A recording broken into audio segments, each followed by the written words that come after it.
Should Steve Clarke still be Scotland boss in 2030? Where is St Mirren's new manager? And is James Tavernier going to extend his Ibrox stay? I'm Charlotte Cohen, and alongside Mark Nelson, Rory Loy and John Walker, we'll be taking a look at all of the latest in Scottish football.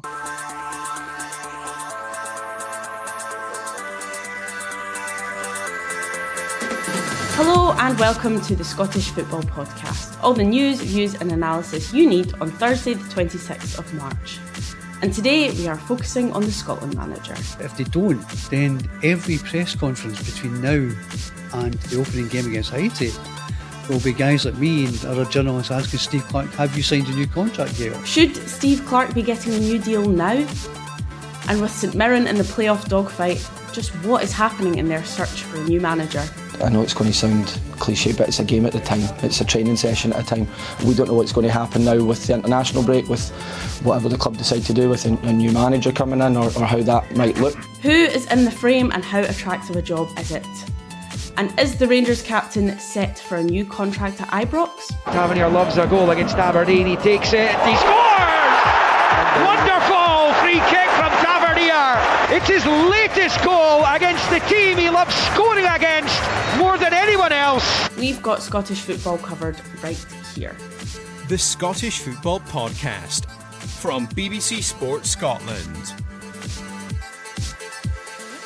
And alongside me to chat all of these things, former striker with 4 Premiership clubs, Rory Loy. Rory, morning. Seeing as we are talking about Steve Clarke, can you give me one word to sum up his Scotland tenure so far? Qualification. Nice one. And also joining us this morning, coach and analyst John Walker. Morning, John. Same question to you. One word to sum up Steve Clarke. Historical. And finally, we are joined by Mark Nelson, comedian and Scotland fan. Mark, same question to you. Ecstatic. Nice. They were good answers. Well, let's start with Scotland, because a lot of the talk, despite the fact that a World Cup starts in just under 3 months, has been about Steve Clarke's contract. I mean, I'll come to you first, Rory. Does it say a lot about Scotland that the first manager to take us to the World Cup in 28 years, and we're having a debate before it's even started about whether or not he should be getting a new contract?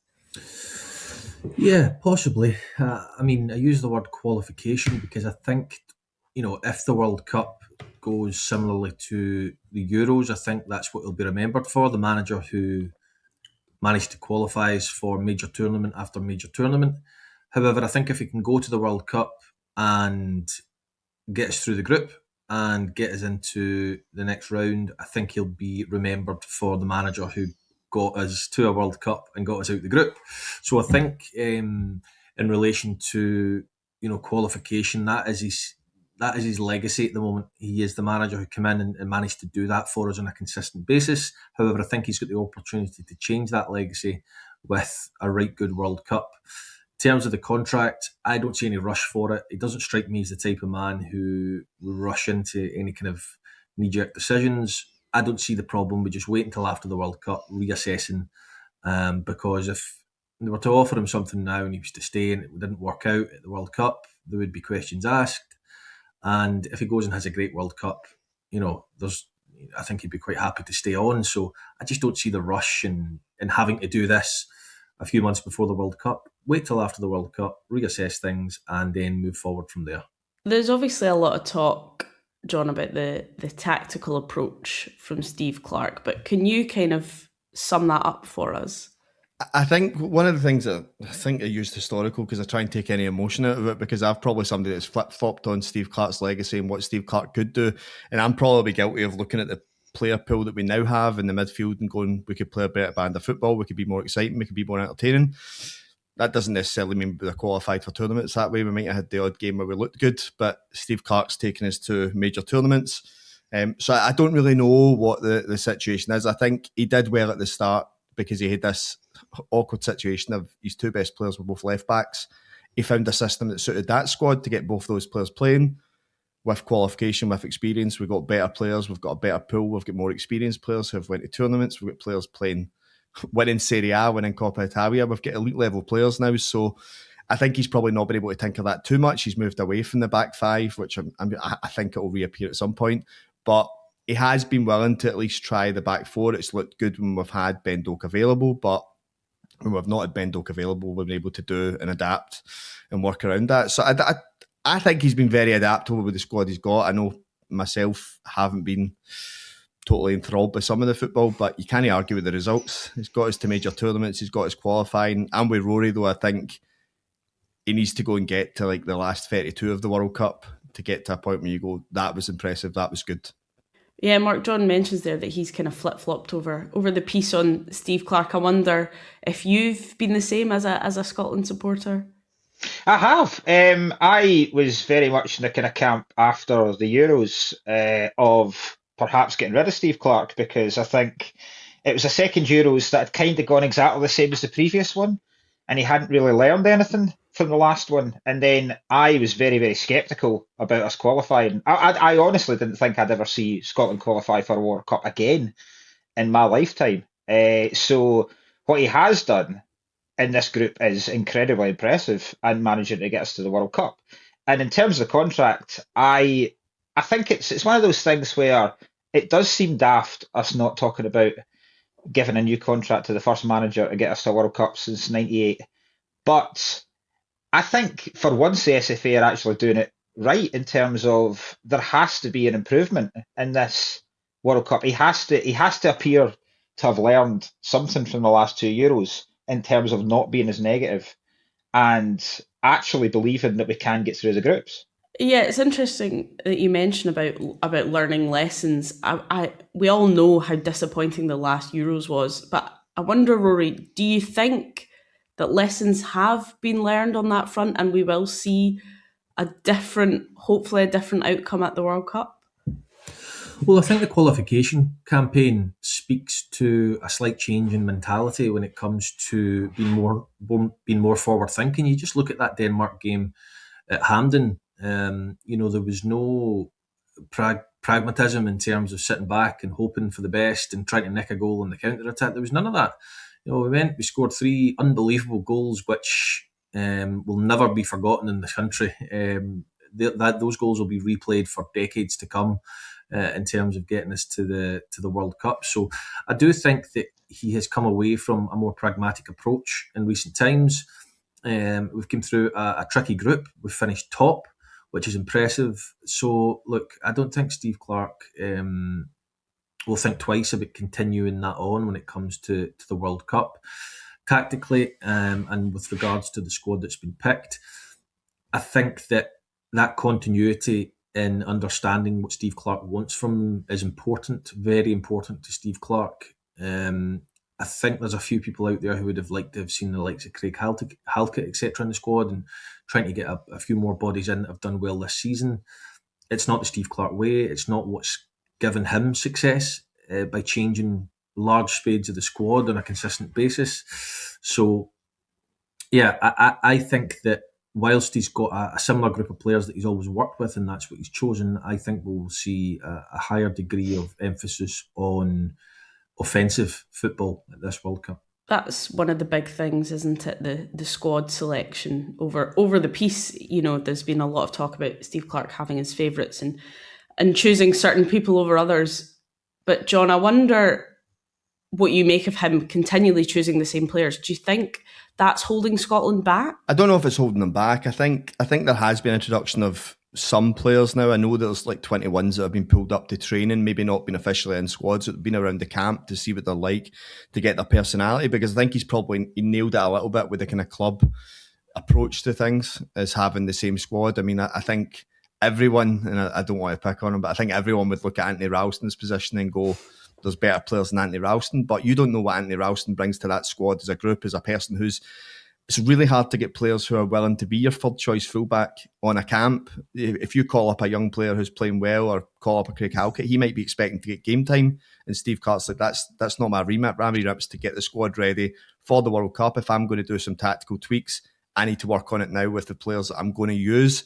So I think there's an element of that where I think he's approached it probably more sensibly when I look over the piece, is that he's not changed it too much. Then there's the other part of behind that, the mentality of maybe driving those players on who aren't getting call-ups because you're not in a position where you're just giving out caps to anyone. You have to kind of work for the shirt and earn the shirt and respect the shirt. It's a difficult one for me, but I think we're probably not in the position now that we were in at the end of Craig Brown's tenure, where you were then going into maybe the next manager having to dish out caps to everyone that had a Scottish great granny, and then try and find a squad, which Bertie Vogts had to do. He had to try and build a Scotland squad that was going to go. I think we're in a good position that if Steve Clarke doesn't stay, there's a perfect pool of about 40 players that people can choose from to take on the next 10, 15 years.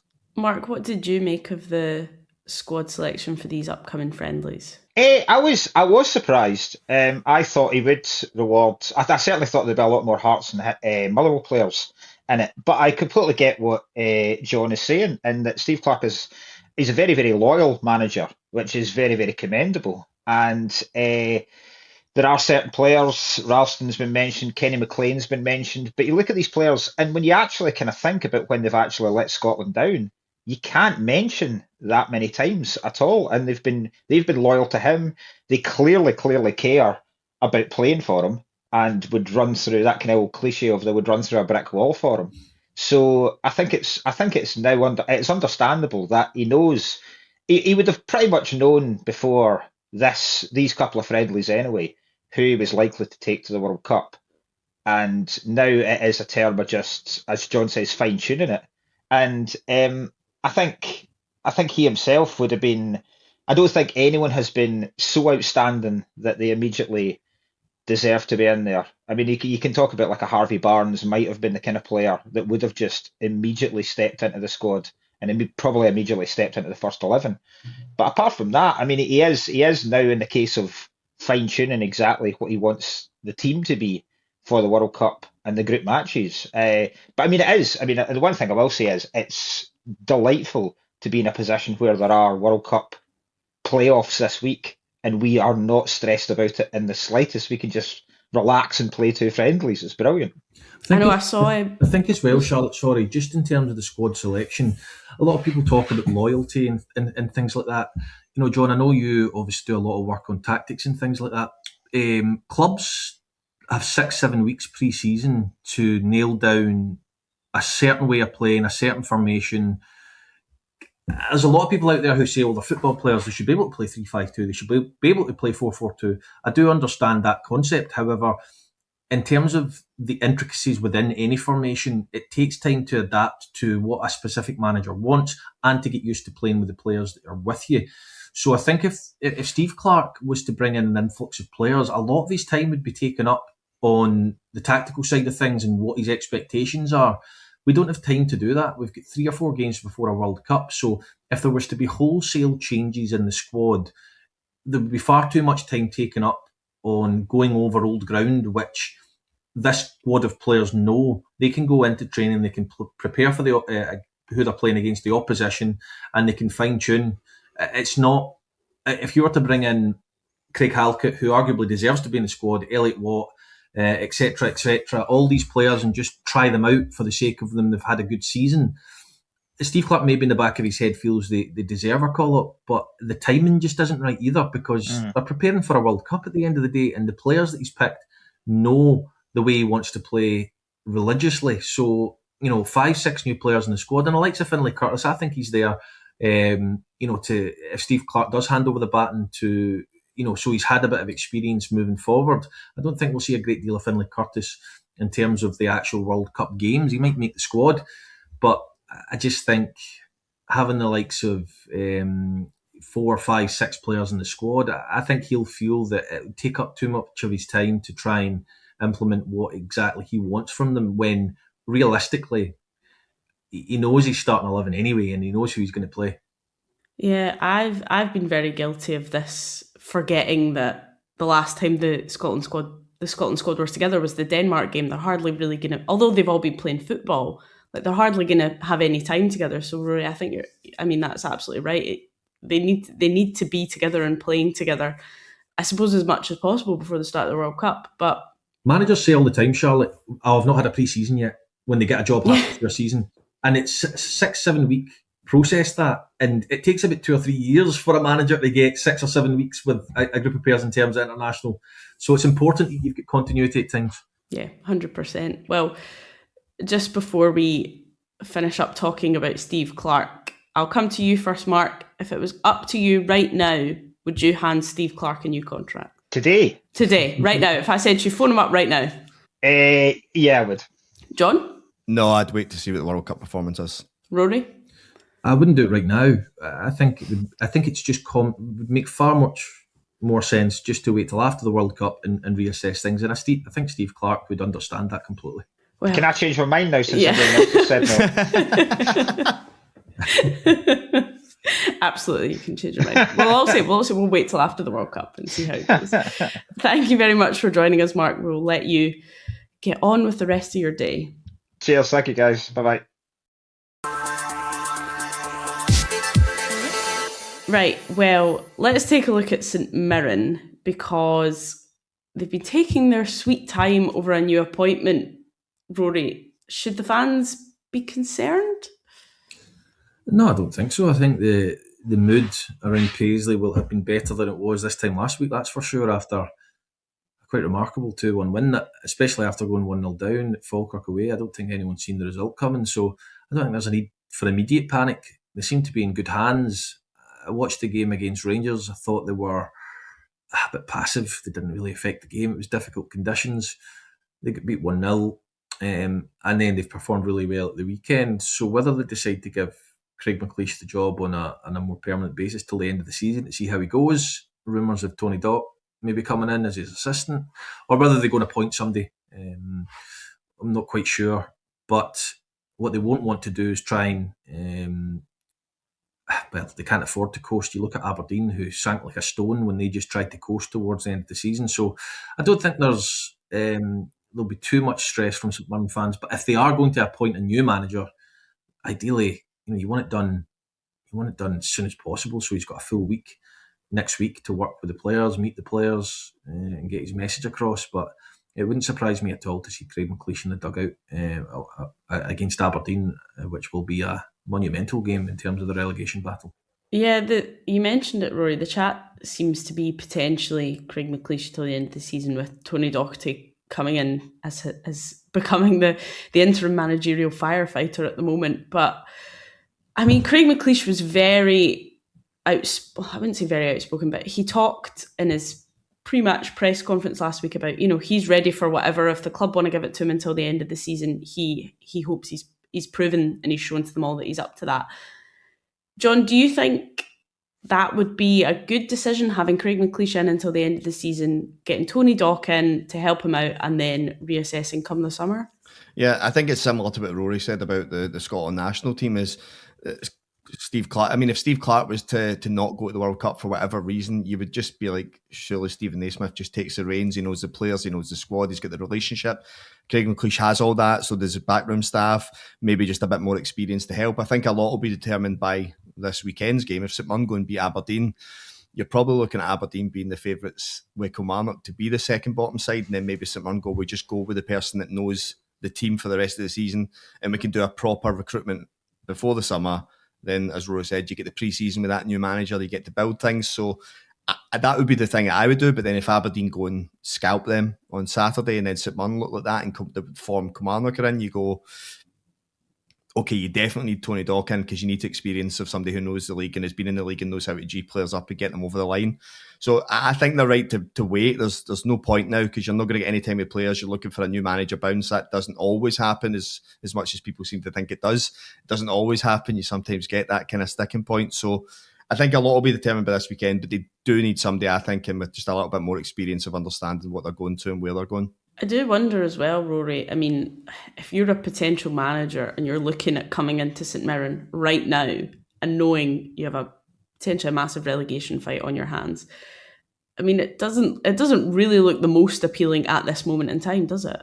No, I think it's as appealing a job as it ever would have been as St Mirren manager, because I think they've got the squad of players who are good enough to stay in the league, and you would need to back yourself as a manager going in that you could get the best out of them. I think you've got a core group of players there for next season as well, that can be competitive in the league. You look at their midfield, Bacchus, O'Hara, etc. They've got Gogic there, and they've got good wing backs and the likes of Declan John and Scott Tanzer. I think they've got a good strike force despite the lack of goals in Mandaron, Ayunga, Adowu. I think they've got a squad of players to work with, so you would need to go in and back yourself to keep them in the league. And I think if you can do that and then add a little bit of your own ideas and your own players to the squad, I think it's a really attractive job. Bear in mind as well that they've won a cup and they're in a semi-final as well. And sometimes coming into a club in that position is actually easier, Charlotte, than, let's say, Stephen Robinson had them sitting in the top six again, and then he got his move to Aberdeen. All of a sudden, you've got a manager coming in to a club that have finished in the top six in the last 4 seasons, have just won a trophy in the Scottish Cup semi-final. It's very difficult it's very big shoes to fill. So sometimes psychologically for a manager coming in this situation is slightly easier. I think Craig McLeish will be frustrated that it's the international break. I think he would have been delighted if there was another game this week. Not enough time really after a good win for the St Mirren board to have made a decision. Go into this week, get another win and put more pressure on them to appoint you. But it's just a little bit unfortunate from his point of view that he needs to wait a couple of weeks until the next fixture, and we'll wait and see whether it's him in charge. The other question over all of this as well, looking at the summer, is players and what's happening with the players. You mentioned, Rory, they've got some very, very good players in there. But John, I wonder if Stephen Robinson's going to be having a wee look, isn't he, at some of his former players, the likes of Gogic potentially, players that he's worked with before, bringing them to Aberdeen. I mean, he's going to need to, because he's dug them already out, right? So if he doesn't get the reaction for the Aberdeen players, that's only going to go so far. Like with the players he does pick and the reaction he gets from the right players at Aberdeen from his outburst, he'll know which ones he can keep. That's for sure. He'll know what ones have turned their back already on him, and he can kind of discount them. You've got Mark O'Hara's out of contract in the summer, so I would have assumed it would be a no-brainer that Stephen Robinson would be interested in his captain for the last 3 years to take to Aberdeen, and then Mark O'Hara gets what would be a bigger move to a bigger club, despite Aberdeen's form just now. So I think people like Gogic, Mark O'Hara, Ayunga, people that you've went to the well with, that have given you the results, given you 3 top 6 finishes, because that's going to be it. That spell with Stephen Robinson St Mirren is going to be the best 3 years they've had in the top flight. I can't see them doing better than that at any point in my lifetime. So I don't think that should be understated. So I do think he will go to the well and try and steal a good bit of that spine for Aberdeen.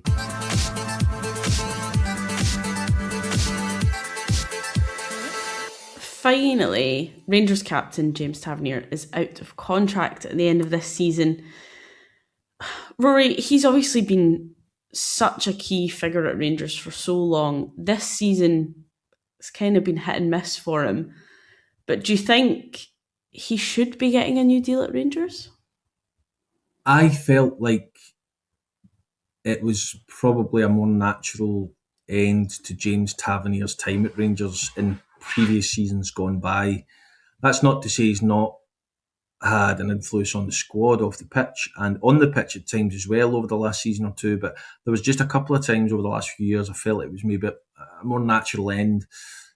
Funnily enough, this time around, dependent on the contract, I don't, if James Tavernier's willing to accept that he's not going to play every week, that he'll still be the club captain and he'll have a big influence around the place and possibly take a slightly smaller contract in terms of its value, then I think it's definitely worth putting that offer out there and getting a feel for where his head's at.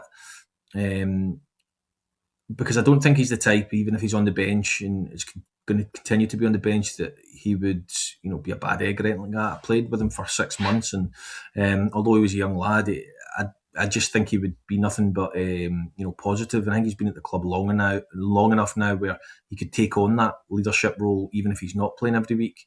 But I think if you're going to take up a huge chunk of your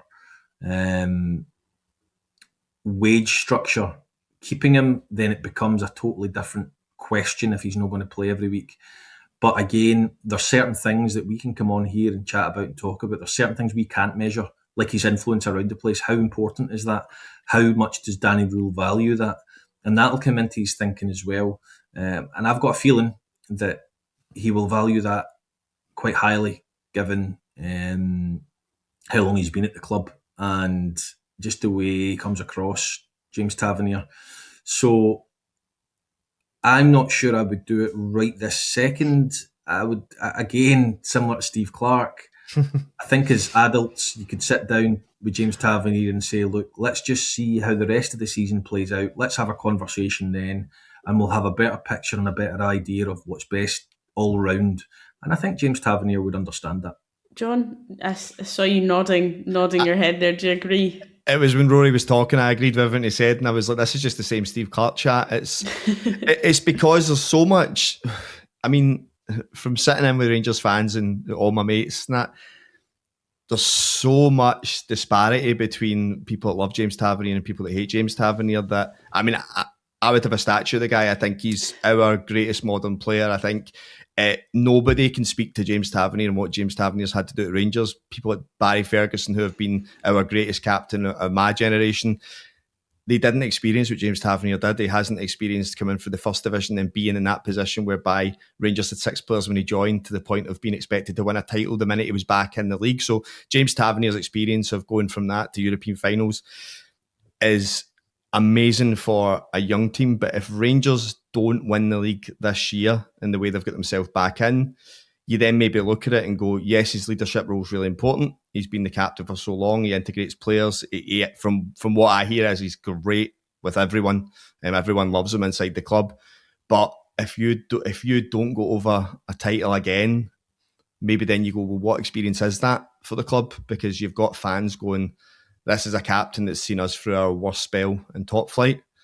I don't attribute that to James Tavernier, but then there is like a cleaning house element of going, do we need something fresh? Do we need new blood around so fans can stop this obsession with James Tavernier taking every set piece when he doesn't? James Tavernier, can he be a first man when he creates our most chances? James Tavernier's still a top goal scorer. Again, we're in the same chat as we've been for 8 years. And then you go, how do you replace James Tavernier? I think it's right to say James Tavernier's position, it's not like Stephen Davis, whereby he's been super fit his whole career. He's always played midfield. Fullbacks don't tend to play past 33, 34, and definitely not regularly. So he's going to have to accept lesser terms, a 1-year rolling contract, and accept that he's not going to be part of the first team plan. But that depends on James Tavernier. James Tavernier might think he's got 3 more years, go and get a money move to Saudi or the US and play it out that way.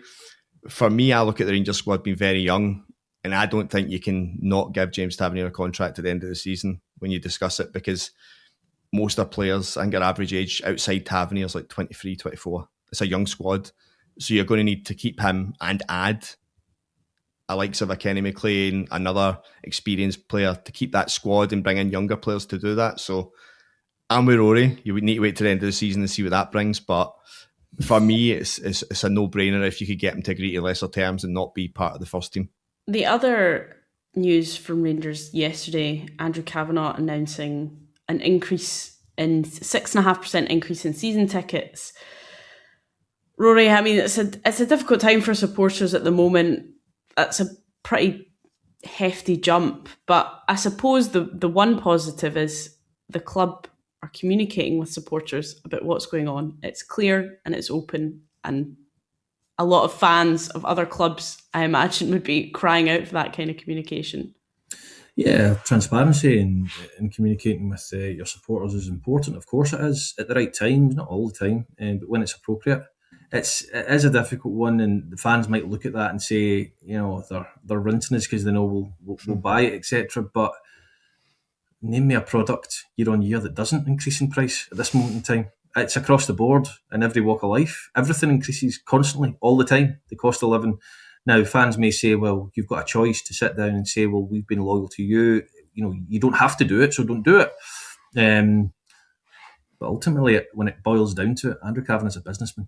He's no there to for any other reason than business. So it certainly falls within his responsibilities as a businessman to make money, and that's what he's doing. Yeah, John, what are the supporters making of it? It's a hard one. So mine will go from 880 quid to 937. It's a hefty enough increase. If Rangers were in a unique position where if Rangers win the league, they go straight into the Champions League. So that then reduces 150 quid you're paying in qualifiers before. But that is the issue. Is it is very expensive. I'm lucky enough that I just take myself and pay for myself. There's people that will have 4 season tickets because them, their partner and their 2 kids go.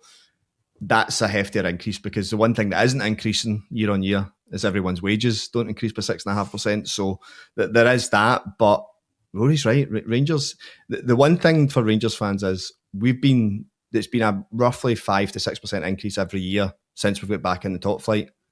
We've won 1 title. If Rangers are winning titles, we don't even discuss the increase. If Rangers win the title this year, I don't care about the extra 70 quid. And the fact that he said there'll be a £60 million share issue, I expect us to reinvest in the squad again and spend more money and go, especially if there's Champions League, I expect us to go again. So at least in January there was reinforcements. There was Chukwueze and Romans and permanent deals. Don't know what happened with Scott Wilson, but we are spending money. We are now challenging. If we win the title, nobody will care. If we lose the title, that 67 quid's going to be extortionate and people are going to be going off their nut. But as football fans, I don't care. I expect it to go up by 5 to 7% every year, and that's just par for the course, unfortunately. All about perspective, isn't it? Well, that is all we've got time for. Many thanks to Mark, Rory and John, and thank you for listening. Remember, we are here with new episodes of the Scottish Football Podcast bright and early every day, so make sure you don't miss out. Subscribe on BBC Sounds and have push notifications turned on in your phone. Have a wonderful rest of your day, and we'll catch you again tomorrow. Sir Alex Ferguson is the most successful British manager of all time. Nobody is above him or this football club. So how did an apprentice toolmaker from Glasgow become one of the most iconic figures in sporting history? His strength of character, his determination, the fight in him. He can be persuasive, he can be charming, he can be frightening. I'm Kelly Cates, and this is Sporting Giants Sir Alex Ferguson. I didn't want to feel, I couldn't feel. Listen on BBC Sounds.